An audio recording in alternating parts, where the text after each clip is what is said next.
Hello நண்பா, நண்பி எல்லாருக்கும் வணக்கம். தளபதிக்கு வந்துட்டு ஒய் பிரிவு வந்துட்டு ஒரு உத்தரவு ஒன்று மத்திய உள்துறை அமைச்சகம் வந்து பிறப்பிச்சிருக்குங்க. அதை பற்றி தான் இந்த வீடியோவில் நம்ம பார்க்க போகிறோம். இந்த வீடியோக்குள்ளே போகிறதுக்கு முன்னாடி நம்ம சேனலை சப்ஸ்கிரைப் பண்ணாமல் பார்த்துட்டு இருந்தீங்கன்னா உடனே சப்ஸ்கிரைப் பண்ணிவிட்டு பாருங்கள் நண்பா.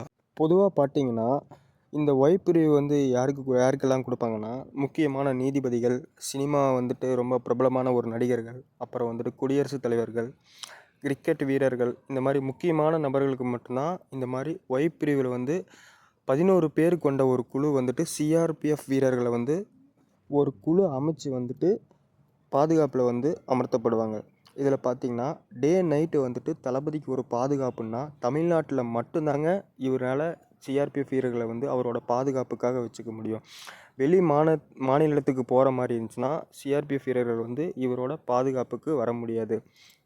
இந்த நியூஸ் பார்த்துட்டிங்கன்னா இன்றைக்கி எல்லா சோஷியல் மீடியாலையுமே பரபரப்பாக பேசிட்டு வருதுங்க. பட்டி தொட்டி எல்லாம் பறந்துட்டு இருக்குது. இதில் ஒரே ஒரு டீமுக்கு மட்டும் வருத்தமாக இருக்குது. அது ஏன்னா ஆளுங்கட்சி அப்புறம் மற்ற கட்சிக்கு இருந்தாங்க. ஆமாங்க நண்பா, மற்ற கட்சிக்காரங்களாம் நினைக்கிறாங்க இந்த ஆளுகளை வந்துட்டு இவன் வந்து என்ன பண்ண போகிறான், தளபதி வந்துட்டு என்ன பெருசாக பண்ணிட போகிறான்னு தான் யோசிச்சுட்டு இருக்கிறாங்க. அது வாங்க கிடையாது. இப்போது முட்டை வீசுறோன்னு சொல்லிட்டு ஒரு ஆள் வந்துட்டு எங்கே போனார்னே தெரிலிங்க. இது எல்லாம் அந்த நம்பர் வந்துட்டு இந்த பதிவை வந்து பார்த்துட்டு இருந்தாருன்னா கண்டிப்பாக அவரால் ஒன்றுமே பண்ண முடியாத மனநிலைமைக்கு போயிடுவாருங்க.